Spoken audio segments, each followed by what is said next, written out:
Okay जी, आज का सवाल ये है कि फेमिनिज्म क्या है. In fact, we should not even call it feminism, perhaps we should call it feminisms, क्योंकि आपने पढ़ लिया होगा कि कई मुख्तलिफ किस्म की आइडियाज़ हैं अबाउट फेमिनिज़म. अगर आप किसी आम बंदे से पूछें कि फेमिनिज़म क्या है तो शायद वो ये जवाब दे कि सर वो तहरीक जो हमारी अखलाकी कदरों को तबाह करने के लिए पाकिस्तान के अंदर 8 मार्च को निकाली जाती है. मगर obviously this cannot be entirely correct. There's a long history behind feminism, and I think we need to understand what it is and what it stands for and what the different kinds of feminisms are and what they have stood for. मगर broadly we can understand कि feminism उस तहरीक को कहा जाता है जो कि political, economic, personal और social equality of the sexes की बात करें. आजकल हम जेंडर का लफ्ज़ भी इस्तेमाल करते हैं. अभी थोड़ी देर बाद मैं एक्सप्लेन करूँगा सेक्स और जेंडर में क्या फ़र्क है, वो भी कैसे तब्दील होता रहा है. कई फेमिनिस्ट कैंपेन्स हैं. For example one of the earliest campaign is कि वोट का हक मिलना चाहिए, public office, work, fair wages, equal pay, property, education, health, to own property, do business, equality in marriage, maternity leave, abortion, social integration for the protection of women, rape, sexual harassment, domestic violence, dress के ऊपर बहुत सारे campaigns चले हैं and so on. So these are some of the prominent campaigns जो कि feminists ने चलाए हैं. बहुत सारी achievements भी हैं under their belt. ख़ास तौर पे changes in women's rights in the West are ascribed mainly to the feminist movement, to the suffragettes, to gender neutrality in English, reproductive rights for women, the right to enter into contracts, own property, participate in politics.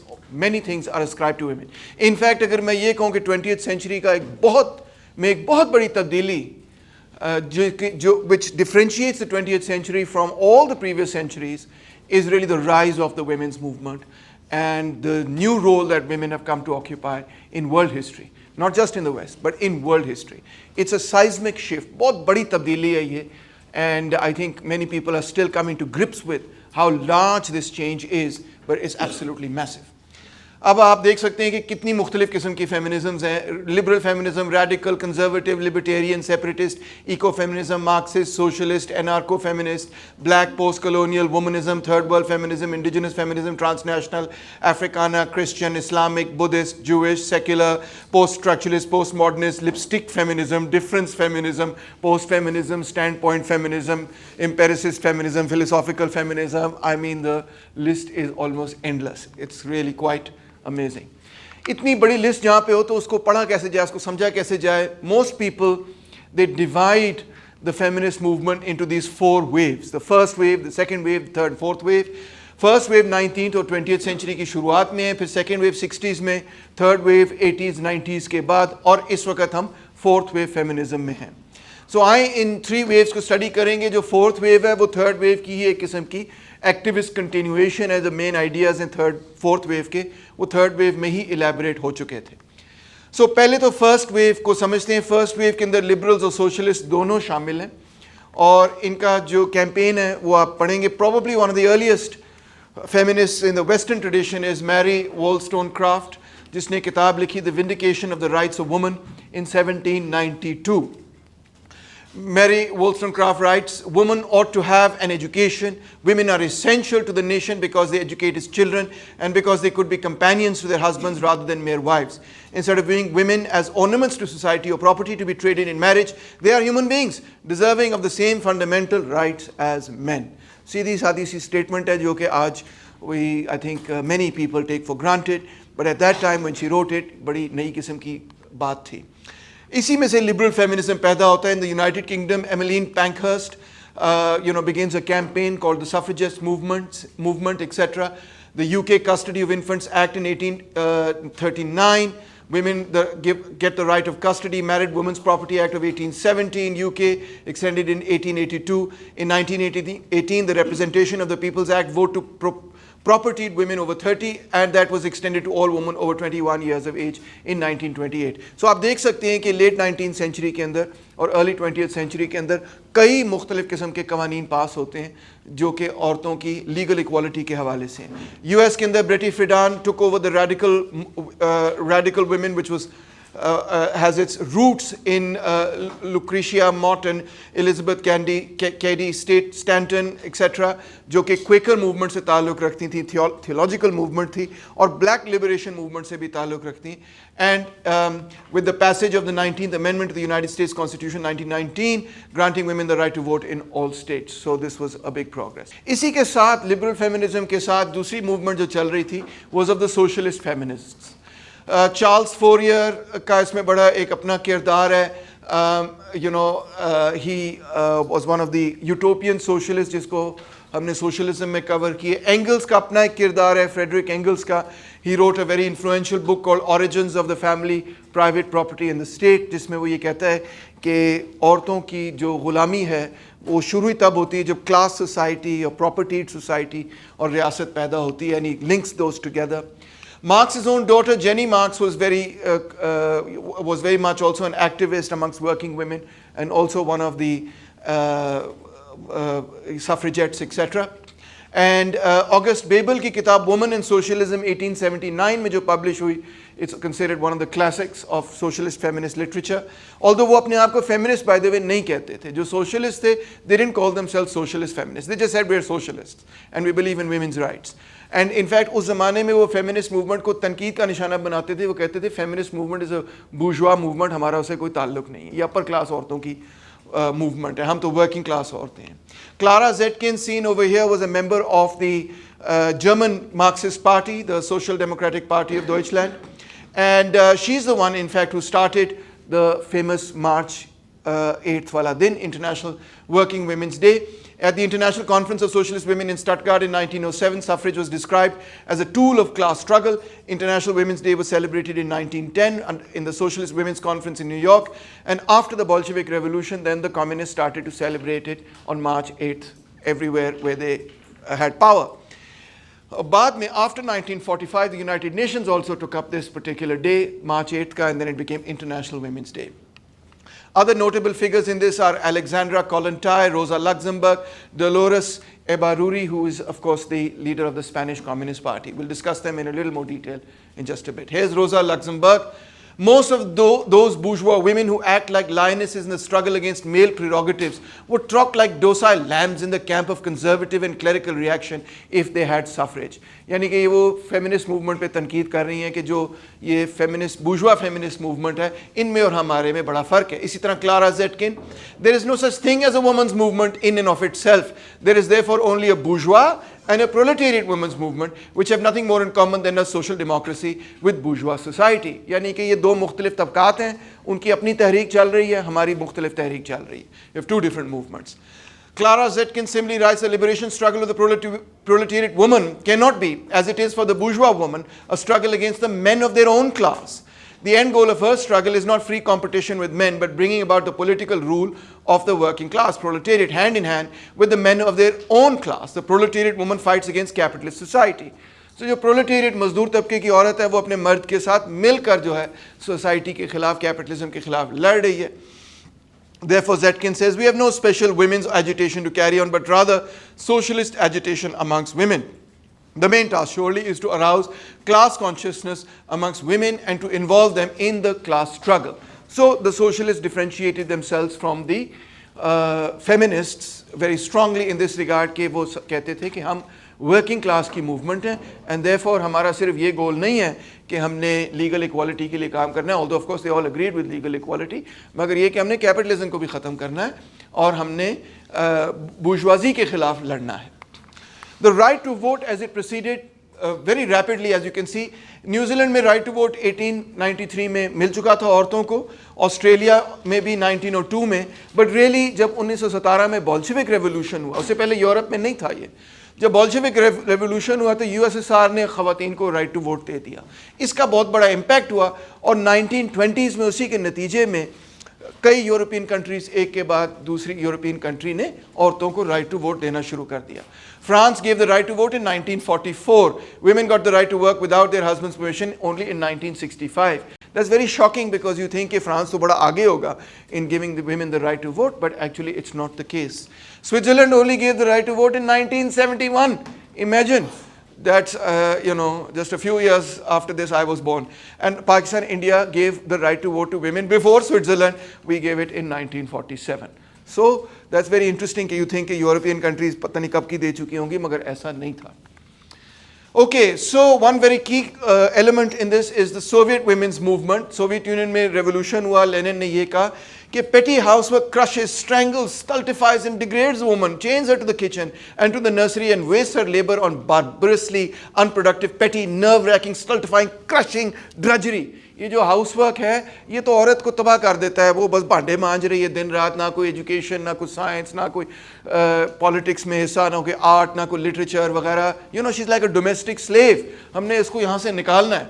So political and legal equality तो 1917 में उन्होंने बना ली थी, but their whole agenda was कि we have to bring about economic changes, we have to give women education, include them in all walks of life, we have to reconstitute the family on a democratic basis, and we have to destroy the role of the woman basically as a domestic slave. वो घर की गुलाम बन चुकी है, and she's tied to the kitchen, and we have to change all of that. We have to bring her into all walks of life. Doctors भी वो बने, engineers बने, teachers बने. तो ये आइडिया था कि भाई पूरा उनका social role, जिसको कहते हैं जो social division of labor है, उसको change करना है. That was the goal. ये लेनिन की बीवी है, who was also a revolutionary, and the Zhendotel movement, aims to create a new Soviet woman, which will be brought out of, who will be brought out of the home, घर से निकाल के उसको all walks of national life में शामिल करना है. ये स्लोगन फिर बाद में बड़ा common हो गया और हर बंदा इस स्लोगन को take up करता है. So USSR also reformed the family code. They separated marriage from the church. So civil marriage का concept पैदा हुआ. Church की marriage बड़ी different है, civil marriage बड़ी different है. Christianity में right of divorce वगैरह तो है कोई नहीं, right? So couples can choose their own surnames. Illegitimate and legitimate children will have equal rights. Maternal entitlements, health and safety at work, right to divorce, legalized abortion, equal health insurance, paid holiday leave, 2-month paid maternity leave, minimum wage for men and women. Registered and unregistered marriages will both have equal rights. ठीक है, so these were very radical reforms considered in 1918. World War II के अंदर भी women played a very key role against the Nazis. Abortion जो कि पहले legalize हो चुकी थी Soviet Union में, was declared illegal in 36 to 55 because they were preparing for war. They're like, we need to have more babies so that we can fight the war, because we know millions are going to die, and millions did die. In fact, estimated 26 million people died in World War II from the Soviet Union alone. Total 50 million people died in that war. So in World War II, millions of women took up the jobs of men. In the Soviet Union, this was even more so the case than it was in America and other places, क्योंकि यहाँ तो इतने मर्द मारे गए जिसकी millions of men were dead. And in fact, after World War II, women could not find men to marry because there were too many women and not enough men. इतना बड़ा demographic imbalance हो गया था. And many of the men after the war were injured and so on. किसी की टांग नहीं, किसी की बाजू नहीं है, PTSD, etc. It was a very, very horrific war. You can't imagine. Worst war ever in history. So by 1942, over half of the agricultural labor force was women. Similar stats were in industry, education and healthcare. As I told you, 26 million deaths of war. Ratio of men to women post-war was 2 to 3. So every 3 women, there were only 2 men. For one woman, for one man, there was 1.5 women, etc. So post-war society, women moved into very important positions. Even in the war, women were very important in the fight against the Nazis. This is a very famous sniper, जिसने पता नहीं को 350 Nazis को snipe करके मारा. इनकी एक और brigade होती थी called that the Nazis would refer to as the night witches, etc., because they were really deadly and effective. Anyway, so they played a very key role. I mean, they were really there on the front lines of the war. एक film है बड़ी अच्छी, enemy at the gates, अगर आप कभी देखें तो उसमें भी वो उसको कैप्चर किया हुआ है with Rachel wise and so on. In the post-war period, space race शुरू होती है. They sent the first woman into space. They created a national network of child care centers. There were more women in the Supreme Soviet than in most democratic countries' legislative bodies combined. यानी Supreme Soviet में बहुत सारी औरतें, उन्होंने कोटा लगाया हुआ था ना, इतनी औरतें होनी. However, there were only 2 women members of the political bureau of the Communist Party of Soviet Union, and there was no feminist movement as such in the USSR. It was basically the party that was doing all of these things. In the post-Soviet Union, with the collapse of socialism, women were the first to be fired, the last to be hired. Child care और maternity देनी पड़ती थी औरतों को according to Soviet law etcetera, that was very advance for its time as well. तो employer कहता था कि मुझे एक्स्ट्रा पैसे देने पड़ेंगे अगर मैं एक औरत को हायर करूंगा, इससे बेहतर है कि एक मर्द को हायर करूं, तो इसलिए वो औरतों को फायर कर देते या हायर नहीं करते थे। So there was a tiny minority in senior management positions, but women lost out a lot. Women's wages averaged 40% of men's wages, 87% of the poor are women, 70% of the unemployed were women. Sexual harassment, violence went up, and the number is about 20 times the figure in the United States and several times the figure in Russia 5 years earlier. Prostitution, sex work, pornography, all of these things exploded in the former Soviet Union when capitalism was restored. So position of women went down in a very dramatic way. Now let's look at Western feminism. By the 1960s now we get into the second wave of feminism. ये first wave आप एक तरह कह लें ख़त्म हो गई और जो सोवियत यूनियन में हो रहा था वो भी आपने देख लिया. This second wave is very much more radical than the first wave even, and you can say that the main slogan of second wave feminism is the personal is political. This was coined by Carol Hinish. कि ये जो public private distinction है ये इसको challenge करना है. जब भी हम औरतों के हकूक़ की बात करते हैं तो हुकूमत हमें ये कहती है यार ये उनका प्राइवेट मसला है, इसमें नहीं पढ़ो, यार ये उनका निजी मामला है, हमने इसमें नहीं पढ़ना, फैमिली के मैटर्स में हमने इंटरफेयर नहीं करना. But their main argument was that marriage is patriarchal, you have to reform family laws, and they also argued the case for marital rape. उससे पहले रिकग्नाइज ही नहीं होता था. They were also very strongly against the objectification of women in media, Playboy and ये वो pornography, adult industry वगैरह. They believe strongly in co-education and women's studies etc. वो ये कहते थे ये क्या बात हुई कि हार्वर्ड यूनिवर्सिटी मेल ओनली हो या ऑक्सफोर्ड कैम्ब्रिज मेल ओनली हो और औरतों के लिए आप अलहदा कॉलेज बना दें जी, वैसा औरतें वहाँ जाएंगी. उन्होंने कहा नहीं कोई चक्कर नहीं है, हम भी वहीं पढ़ेंगी जहाँ पे मर्द पढ़ें क्योंकि अच्छे टीचर्स वहाँ पे पहले से मौजूद हैं, तो हमें why are we not getting access to good teachers. तो उस ज़माने में ना एक और बहुत इंटरेस्टिंग बात ये थी कि education for man and for women was quite different. Like जो मेल यूनिवर्सिटीज़ थी उनके अंदर साइंस, इंजीनियरिंग वगैरह ये सारे प्रोफेशंस पढ़ाए जा रहे होते थे, और जो फीमेल कॉलेजेस होते थे उसके अंदर पढ़ाया जाता, वो दे वर लाइक फिनिशिंग स्कूल्स, उसके अंदर पढ़ाया जाता था होम इकोनॉमिक्स, घर को कैसे संभालना है, बच्चों का ख्याल कैसे रखना है वगैरह वगैरह. सो इस चीज़ के फेमिनिस्ट इस चीज़ की बहुत खिलाफ थी. वो ये कहती थी ये क्या बात हुई कि हमारी एजुकेशन जो है वो इस चीज़ तक रिस्ट्रिक्टेड है कि आपने तो बस घर ही संभालना है, हम क्यों नहीं डॉक्टर्स और इंजीनियर्स वगैरह बन सकती, और अगर हम डॉक्टर इंजीनियर्स बन सकती हैं तो फिर why should we not go to the best medical schools and medical colleges, engineering universities and so on so forth. So this was the argument against separate education. So this was the new movement. Isme Margaret Mead plays a very important role. She writes a very important book in Coming of Age in Samoa, which is of course written in 1928, but becomes very important in the new ideas that develop in the 60s. Especially the idea that culture is very central to the development of people and that we need to examine culture, the culture of any given society. She was an anthropologist, she did immersive fieldwork, etc. But the idea of looking at culture more carefully was very important. अब देखें ना जो liberal feminists थी वो तो mainly law को देख रही थी ना कि लीगल डिस्क्रिमिनेशन नहीं होनी चाहिए, वोटिंग राइट्स मिलने चाहिए, प्रॉपर्टी ओनिंग का राइट, ये सारे लीगल डिस्क्रिमिनेशन नहीं होनी चाहिए. जो सोशलिस्ट फेमिनिस्ट थी वो ये कह रही थी कि जो इकोनॉमिक प्रॉब्लम्स हैं उनको भी एड्रेस करें ना, सिर्फ लीगल प्रॉब्लम्स को ना एड्रेस करें. So third wave feminism, although they were both liberals and they could be socialist and they could be radical feminist etcetera, मगर their focus was much more now on culture and the family than it was on let's say only political and economic questions.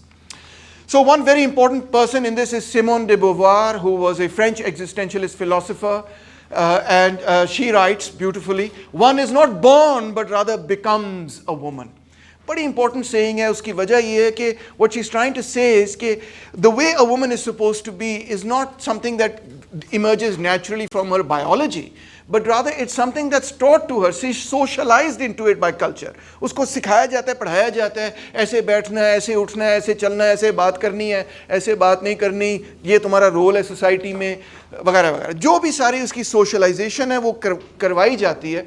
And that's what makes what we call a woman into a woman is the culturalization of the woman. Women are defined in relation to men. The fundamental source of women's oppression is its femininity, is its historical and social construction as the quintessential other. What does she mean by this? She takes a Hegelian idea. Hegelian idea ये है कि in Hegel, you always consider yourself in opposition to the other. right? This is also referred to as otherization. ठीक है? And in somewhat of a conflict with the other. That's how things are defined. They are defined in relation to the other which you are not. This is called dialectical negation. So what is the definition of man, and then what is the definition of woman? Woman is the otherness of man. Man is at the center of history and the story of humanity as a whole, and woman is just the other defined in relation to man. She has no identity as such of her own because men did all the defining. So women are defined in relation to men. Men had made woman the other by creating a false aura of mystery, an excuse not to understand woman. मिसाल तौर पे आपने ये अक्सर कहावत सुनी होगी, औरतों को कौन समझ सकता है, हाय nobody can understand women, इस तरह के बड़े सारे जोक्स होते हैं. तो वो कह रही है ये हमें बोंगियां मारी हुई हैं कि woman is a mystery. So it's an excuse not to understand what women are actually going through. It's just to say, oh, nobody can understand it, so why bother to try and understand it. So she introduced the division now between sex, which was a biological distinction. Yes, there's a biological distinction between male and female. It exists in nature and it exists, of course, in humanity. But there's also another thing called gender, which is a social construct. Okay? So biologically, you may be male or female, but how a male is supposed to act, behave, walk and talk, what values a male is supposed to embody and vice versa, what values a woman is supposed to embody is what we call gender. So, what she calls gender. And what the second wave feminists also refer to as gender. So gender is the culture, the social construct of being a woman, and that's something that's taught. So when she says one is not born but rather becomes a woman, उससे उसकी मुराद ये है कि जो gender है that's taught to you. Of course, your biological sex, according to her, is something that's biological, that doesn't change. But how you're supposed to behave is what a culture teaches you. US feminist Betty Friedan wrote a very important work called The Feminine Mystique in 1963. She said looked at housewives and whether they were happy or not. The argument once again of Betty Friedan was कि ये जो घर में औरतों को महदूद कर दिया गया है, इसकी वजह से उनका पूरा विजन, वर्ल्ड विजन, उनकी अंडरस्टैंडिंग दुनिया में क्या हो रहा है क्या नहीं हो रहा, वो भी ज़ाते खुद महदूद हो गई है. Women need to come out of just being in the house and be part of all walks of life. Women should not solely be a wife and mother, but women were unhappy being housewives. There was you could say there was a focus on marriage, on family and other subjects deemed suitable for women trapped at a basic psychological level. We had to break all of these things. When the mother lacks a self, children also suffer. She needs to get an education, build a career, have the right to vote. She needs to find education and meaningful work.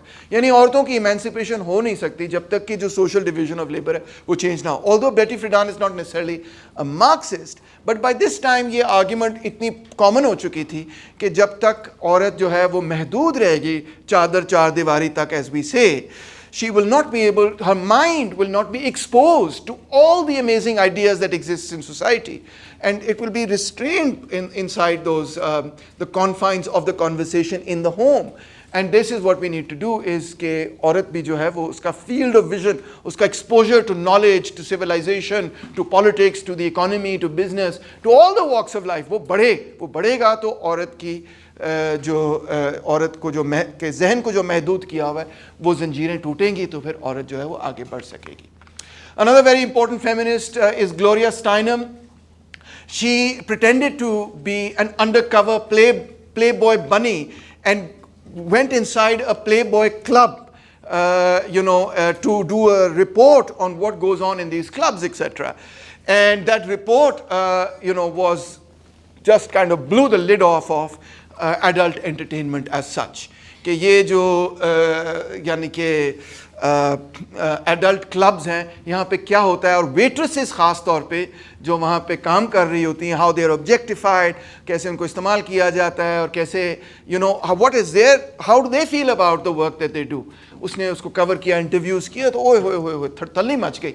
तो अच्छा बहुत सारे लोगों का ये ख्याल है ना कि फेमिनिस्ट जो हैं वो तो इन चीज़ों के फेवर में है जिसको हम कहते हैं अखलाकी कदरें हमारी तबाह बर्बाद कर दें, मगर एक्चुअली ये आप देखें second wave feminist were totally against the objectification of and the sexual exploitation of women, totally against it. Okay, also with this is Doris Lessing, Sylvia Plath, etc. Now, we now get into the period of now, which was the National Organization for Women, headed by Betty Friedan and also other feminists, etc. और आप देख सकते हैं उनकी list of achievements: 63 Equal Pay Act, 64 Title 7 of the Civil Rights Act, 64 Griswold versus Connecticut Supreme Court, full affirmative action rights to women, वगैरह वगैरह वगैरह वगैरह वगैरह वगैरह वगैरह. No fault divorce तक. Throughout the 60s they managed to pass legislation जो पता नहीं कितने सालों से अड़ी पड़ी थी, मगर एकदम से मूवमेंट पैदा हुई और उन्होंने बहुत सारी ऐसी legislation पास कराई. So this was the big feminist movement.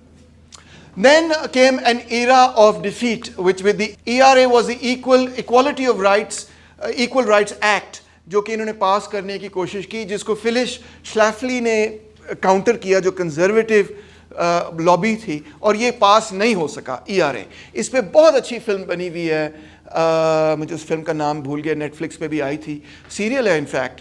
It's very very interesting. You can watch all of that, etc. So यहाँ आके ना जो feminist movement थी could not get this particular act passed, the ERA, Equality of Right under the law shall not be denied or abridged by the United States or by any sex or any state on account of sex. This was the act. मगर ये shockingly पास नहीं हुआ, हालांकि इससे ज़्यादा radical चीज़ें पहले पास हो गई हैं, और ये चीज़ें जो पास हुई थी बेसिकली इसी की एक तरह से इनैक्टमेंट थी.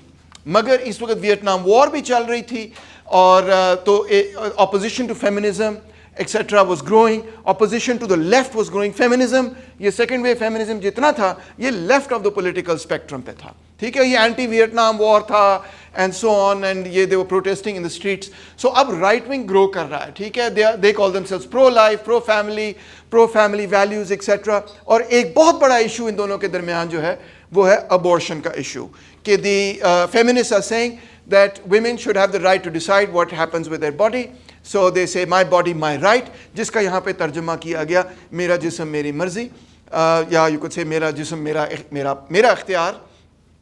So that was around the debate on abortion, that women should have that right. Some states legalized it, some states continue to not legalize it, etc. Some states legalized it but said it's not a good thing, but yes, it will be legal. So there were lots and lots of different positions on it, right? So now we come to radical feminism, which is the third major stream that we see aside from liberal feminism, and also socialist. Socialist feminism लोग बोल देते हैं, of course, the socialist feminists don't always like that term, ठीक है. The socialist women's movement, let's call it. So socialist feminism में one very important writer is Germaine Greer, the female eunuch, in 1917. She's Australian.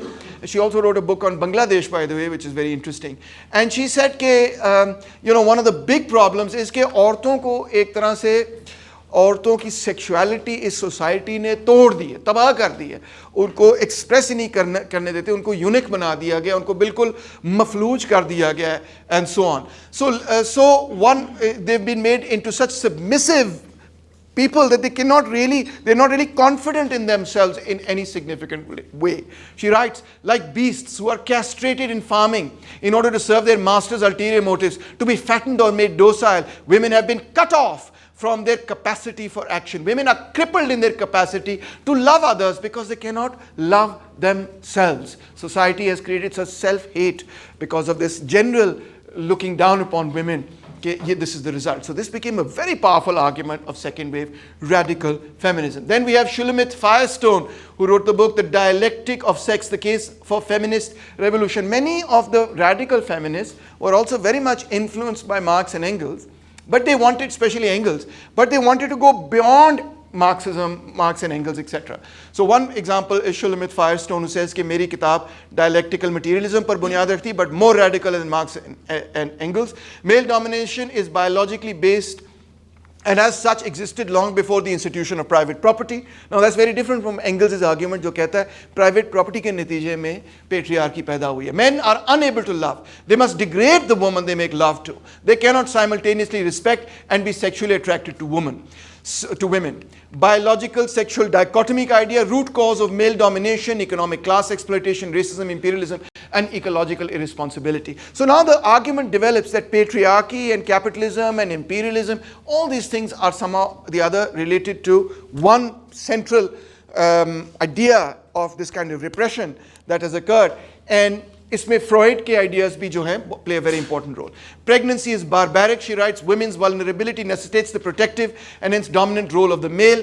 The end of women's reproductive role through artificial means of gestation will bring about women's emancipation. तो हमें मर्द चाहिए ही नहीं है to create babies. We will create babies on our own, and we will create babies in artificial wombs even if necessary. We don't have to get pregnant, etc. to do it.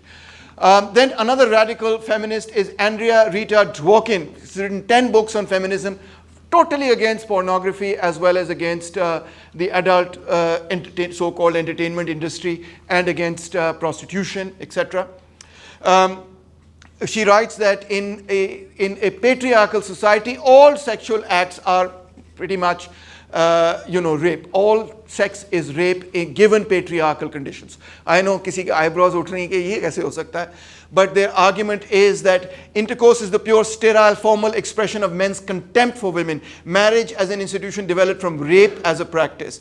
I want to see a man beaten to a bloody pulp with a high heel shoved in his mouth like an apple in the mouth of a pig, writes Andrea Dworkin. Very angry, obviously. But she plays a very important role in what's called Take Back the Night, which was a march that she and others organized in which was against rape, against sexual exploitation of women, where women would march in the night and say, okay, the nights also belong to us. Why should we be afraid to walk in the night? So they would walk as large groups, etc.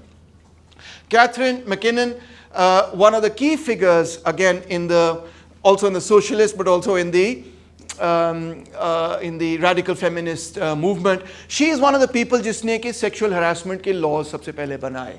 So very important. And her campaign on against pornography and sex work and prostitution is very, very important. She's one of the feminists who says that under no circumstances is she ready to accept that sex work is just any kind of normal work. She says, no, it's part of patriarchy and violence against women. And so is pornography. Pornography is a form of forced sex, a practice of sexual politics and institution of gender inequality. Pornography contributes casually to attitudes of behavior of violence and discrimination which define the treatment and status of half the population. Prostitution is the same. In prostitution, women have sex with men they would never otherwise have sex with. The money thus acts as a form of force, not as a measure of consent. It acts like physical force does in rape. If prostitution is a free choice, why are the women with the fewest choices the ones most often found doing it? सबसे मजबूर औरतें जो है वही prostitution में जाती. That's why she refused to use the word sex work for this. She said, no, I will always use the word prostitution, and I won't say that a woman is a prostitute. She said, I will say a woman is prostituted by the man, and it's violence. It represents violence against women. A very, very inspiring figure, in my opinion. By the 1980s, 1990s, a new wave begins to develop, which we call third wave feminism, जिसमें intersectionality वगैरह भी आएगी. And one of the key things that comes about over here is कि, as you know, 70s के अंदर जो black consciousness की movement थी, वो भी उभर रही थी. Civil rights की movement उभर रही थी. और African Americans भी अपने हकूक़ के लिए बहुत लड़ रहे थे. अब now the question was for African American women, कि they were women, but at the same time they were African Americans. So there was this question of racism. There was also this question of sexism. So where do they fit into this entire scenario? अभी तक जितनी मैंने तहरीक आपको feminist बताई, this was mainly led by white women, right? You could see Shulamit Firestone है, या Betty Friedan है, या क्या नाम है, Gloria Steinem, etc. All the big figures of the feminist movement were white women. So we are entering a period where the right wing is more and more dominant now. Cold War जो एक तरह से ख़त्म हो रही है, और in fact Soviet Union ही ख़त्म हुआ है. There's a retreat from the left, Marxism, etc. And there's also a partial victory of feminism. कई चीज़ें कामयाबी से उन्होंने पास करवाई हैं. Law में, culture में बहुत सारे changes हैं. So it's a new world we're entering into by the 1980s and especially by the 1990s. So what happens is that the questions in this period where socialism has been defeated is, does the society really need a left? Is women's equality already been won? Do we even need a feminist movement? Civil rights is granted. Do we need a civil rights movement? Is there still a question of racism? So there is victory in the context of political and legal rights, इसमें कोई शक नहीं. मगर जब हम economic हालात देखें African American के और ख़ास तौर पे औरतों के, सिंगल मदर्स के, तो they are not significantly better. Legally सब ठीक हो चुका है, ठीक है. कल्चर में भी everybody is paying lip service के रेसिज्म नहीं होना चाहिए और सेक्सिज्म नहीं होना चाहिए. फिल्में भी बहुत सारी बन रही हैं इस किस्म की. मगर रियल कंडीशंस में कोई ख़ास तब्दीली है, ख़ास तौर पे गरीबों की? Not really. So in comes Kimberly Crenshaw, who is on the defense team of a very famous case, जो कि Anita Hill का केस था. Anita Hill was a paralegal and she was working with a very important judge who was also African American, who became a judge of the Supreme Court, and she accused him, the both were black, and she accused him of sexual harassment. And the case became a huge case. And you know, people were all sides of this case. So she was working on that case. The case polarized public opinion. जो blacks थे, they supported Clarence Thomas, who was the man, etc. And they were saying कि भाई a black man, powerful black man is becoming the first, you know, Supreme Court justice, etc. तो उसके खिलाफ campaign organize किया ताकि वो Supreme Court justice ना बन सके. और दूसरी तरफ white feminists थी जो अनीता हिल के साथ की थी कि भाई no, इस औरत के साथ ज्यादती हुई है और हम इसके लिए लड़ेंगे and so on. So conservatives, the other split was conservatives supported Thomas Clarence because he was a conservative judge. So he was not a radical or left-wing, and Democrats supported Hill. So in the whole thing, writes Crenshaw, Anita lost her voice as a black woman. वो ख़त्म ही हो गई. Everything else just took over that whole debate. और जो as a black woman की identity जो है वो wash away ही हो गई.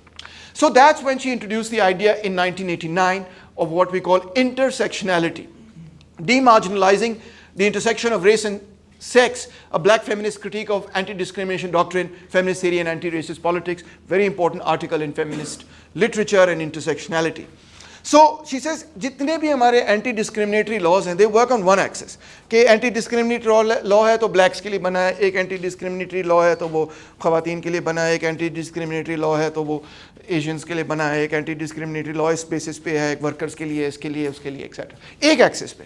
But if you really examine what's going on, especially with black women, it is a compound of race and gender. यानी कि जो oppression है वो intersect कर रही है. Right? And we are standing at the intersection of a racial oppression, एक road इस तरह जा रही है, and at the intersection of a gender oppression, वो दूसरी तरफ जा रही है. So intersection जिस तरह जिसको हम कहते हैं ना चौक, यानी कि दो सड़कें क्रॉस कर रही हैं. So many people are standing at the intersection of that.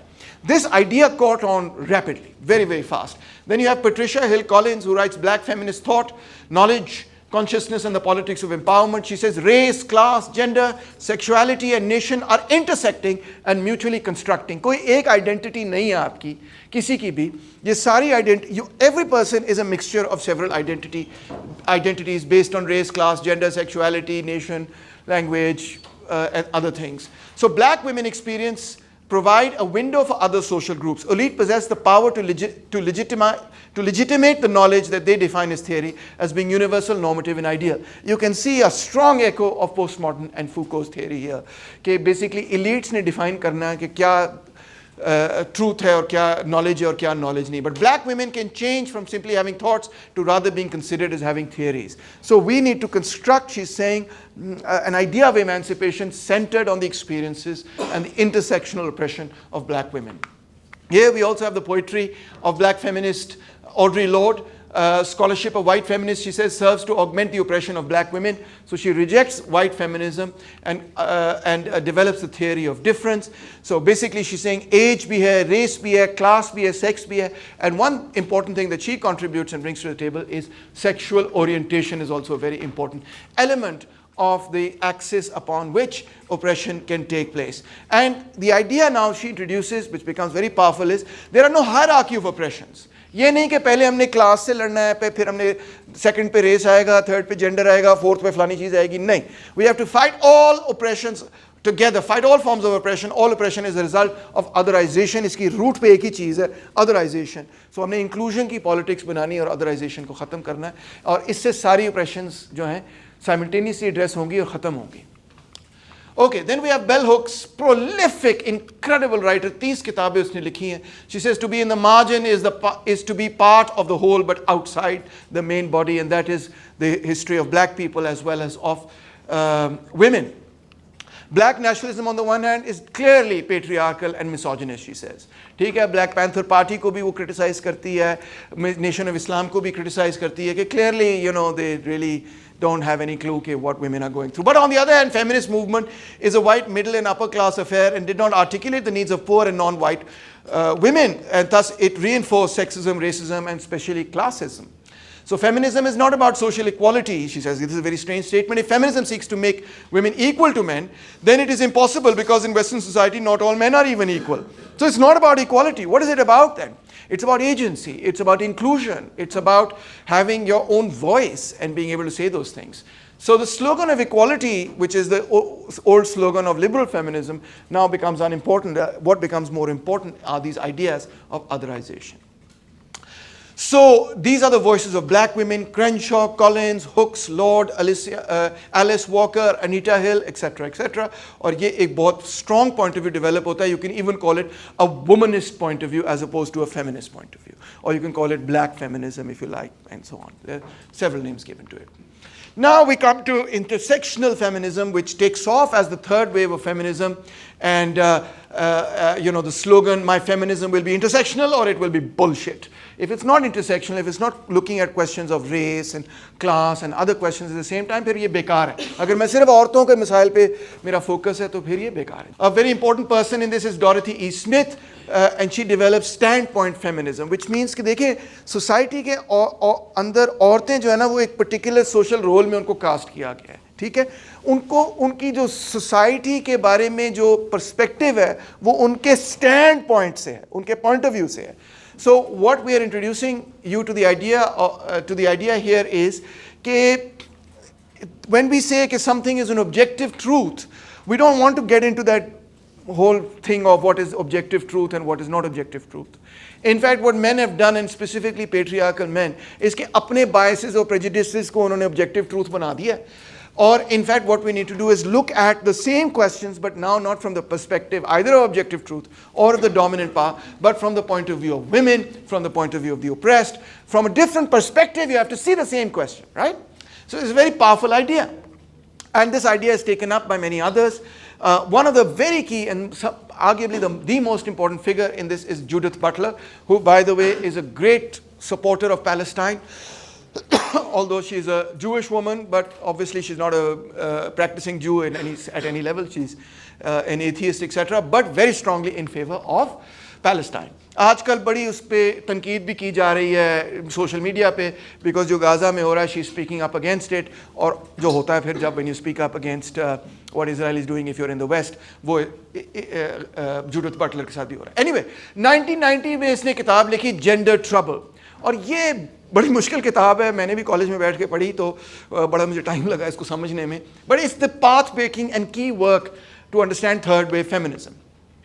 वो जूडिथ बटलर कहती है, the obviousness of sex is a construct reinforced by regulative discourses, frameworks of intelligibility, disciplinary regimes, and disciplinary techniques determine in advance what possibilities of sex, gender, and sexuality are socially permitted to appear as coherent or natural. You can see कि ये फूको के ideas को लेके अब आगे बढ़ेगी Judith Butler.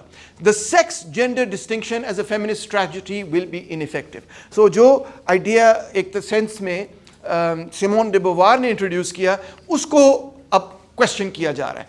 Breaking sex gender distinction will allow desire to be flexible and free floating, and this also becomes the foundation of queer theory, which emerges out of feminist theory. So what is she trying to say? What she's trying to say is that she says, I was off to Yale to be a lesbian. To say that I play at being one is not to say that I am not one really. Identity is really a site of repetition, a performance. Repetition leads to a string of performances that constitute the identity. Hence, there is no actual real identity underneath it all that precedes the gender identity that is performed. Moreover, identity is always displaced with every repetition. So ये मैंने तस्वीर आपको दिखाई कि इस sense में कि what we call gender is like a performance. We are always performing being a man. Hey man, how are you? Or we're performing being a woman. Hello, how are you? Etc. और ये performance बार बार करके करते हम define कर देते हैं इस particular role को. अगर इस परफॉर्मेंस के लेयर्स पील अवे करें to get to the real woman और द रियल मैन, है ही कोई नहीं. There is no such thing. It's all performative, right? So performance doesn't mean it's a play or something, but it does mean it's in action. With each action, you define that role slightly differently, but it evolves as well, it changes as well. But there's no essence underneath it all as such. So what are the main themes now of third wave feminism? We have three main themes here that you can see. First is gender science and objectivity. The other is the politics of subjectivity. And the third is sex positivity and gender fluidity. What are these things? Let's start with the first one. The social position influences knowledge. So, एक बहुत बड़ा challenge जो कि post modernism ने generally social sciences में किया है, वो ये है कि ये जो ऑब्जेक्टिविटी का आइडिया है ना, इसके पीछे कोई ना कोई कुव्वत छुपी होती है हमेशा. हमेशा तैमूर रहमान ने ये आगे बात करना है, मैं जो बात कर रहा हूँ वो तो बड़ी साइंटिफिक है, वो तो बड़ी ऑब्जेक्टिव है, वो तो बड़ी दुरुस्त है, मगर असल में मैंने अपनी बात ही मनवानी होती है on the basis of science. मैंने अपनी बात को हमेशा यही साबित करना है कि this is truth, this is the only truth, this is the objective truth, this is the final truth, this is scientific, this is unbiased etcetera. मगर वो अनबायस्ड होने के नाम में असल में मैं अपने बायसेस उसके अंदर छुपा के आपसे अपना काम निकलवा लेता हूँ. So what we should do is perhaps not look for this thing of what is objective and what is not objective, but look at every question from the point of view of oppressor के point of view से तो मिल ही रहा है, मगर जो मजलूम है उसके नुक्ता नज़र से भी हमें चीज़ों को देखने की ज़रूरत है. So science may be biased towards a male perspective, or at least the way it's practiced. Social position influences knowledge. That's a very Foucault ka idea. We have a male perspective. The male perspective is rational, impersonal, objective. Science, objectivity, rationality is a name men have given to their own subjectivity. So we have to challenge this, create a female perspective which may be intuitive, which may be personal, which may be emotional, which may be subjective, which may be caring, instead of wanting to be correct all the time. What's more important is not to be right and correct and objective and scientific, but to be caring and inclusive and intuitive. And why should we always say emotions bade galat hain, etc., or reason and rationality? No, maybe that should be part of the picture, right? So that's one very big idea. Second is subjective emancipation. So if we are throwing out the idea of scientific objectivity and politics is therefore grounded in subjectivity, it's what are the qualities that we can call upon to undo oppression. ठीक है, so मैंने आपको गुलाम बनाया है etcetera. अब objectivity को हम नहीं देख रहे. We're not looking at the economic relationship between you and I, but we're looking at the subjectivity here. So what is it that allows us to do that? Well, it is what would be the criteria जिसकी बुनियाद पे हम ये कहेंगे कि हाँ यार ये रिलेशनशिप जो है या ये ताल्लुक जो है या ये समाजी ताल्लुक जो है ये ठीक है, वो वाला ठीक नहीं था. What would be the basis? For a Marxist, the basis would be कि अगर मैं आपको exploit कर रहा हूँ तो मैं बड़ा बुरा कर रहा हूँ, exploitation खत्म की जाए, right? So for what would be the basis here if the whole politics is grounded on subjectivity? It would be inclusion and agency. Do I give you the right to take your own decisions? Do I include you in the discussion about the decisions that we are going to collectively come to? So we have to allow women to define feminism for themselves rather than be mansplainers all the time as I'm doing today. But I'm only explaining the point of view of feminists. And here what is important is not just the big politics. What we are interested now, what we can be more interested now, is also the micro politics. So we reject this objective grand narrative, history, chal rahi hai, Hegelian, Marxist, whatever, liberal, from irrationality to rationality, a grand narrative. We reject that whole historic idea of a historicism, usko reject kiya ja raha hai. We have to look at personal and local narratives and replace grand feminist theory with these sort of micro understandings. How is it that I behave with you in these millions of interaction where people are relating to each other on an everyday basis is creating and recreating patriarchy at the grand level. So if you want to look at grand patriarchy, you also have to look at how everyday interactions take place at the micro level. For example, अगर एक औरत बात करती है, मर्द उसको ठक करके कट ऑफ कर देता है, वो चुप हो जाती है. अगर एक मर्द बात कर रहा है और औरत उसको कट ऑफ करती है तो मर्द आके कहेगा please don't cut me of, let me finish my sentence etcetera, वो चुप हो जाती है. ये चीज़ें these are part of micro things, right? You'd say so what, उसने तुम्हें काट दिया, no big deal, या तुमने उसे काट दिया और उसने वो नहीं कटा, so what, right? You'd say that. मगर when you add these millions of micro things up, you get to see that they are part of what contributes to a society based on patriarchy.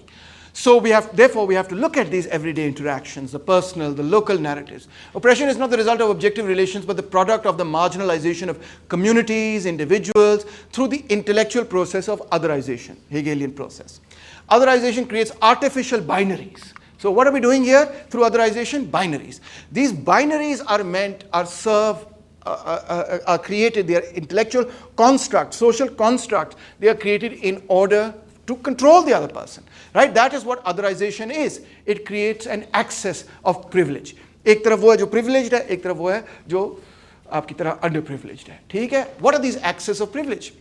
So कई सारी access हो सकती हैं, and all of them are really equal and they have to be fought together. ये नहीं कि इस axis पे पहले लड़ो. No one oppression is more important than the other. All oppressions stem from otherization that take the form of conceptual binaries. अगर हम अपनी ज़िंदगी में ये binaries तोड़ने में कामयाब हो जाएं, whether the binaries are on sexual orientation or gender or race or class or others, इधर हम उधर तुम टाइप डायलॉग्स जो हैं, तो फिर सारा मसला जो है वो हल हो जाएगा. So destruction of conceptual binaries is like the main slogan of the entire, in a certain sense, postmodern, I wouldn't call it a movement because it's too diverse to be called a movement, but the pathos of their understanding. Let's have a look at some of the axes. This is a terrible graph. All postmodernists would not, and intersectional feminists and others would not like it, but it's a good heuristic device. देखो ना, यहाँ पे एक axis पे heterosexual है, तो दूसरे axis पे LGBTQ है, इधर wealth और financial stability है, इधर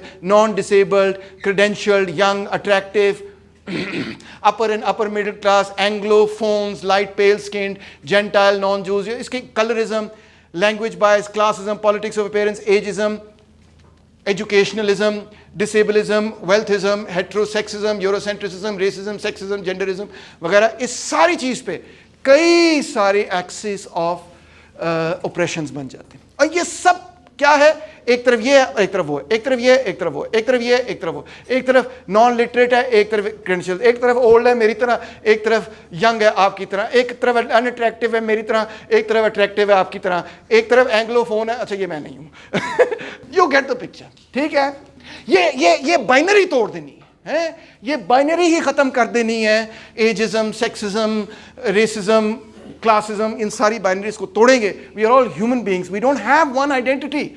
We are decentered in that sense. इनको खत्म करेंगे तो मसला हल होगा.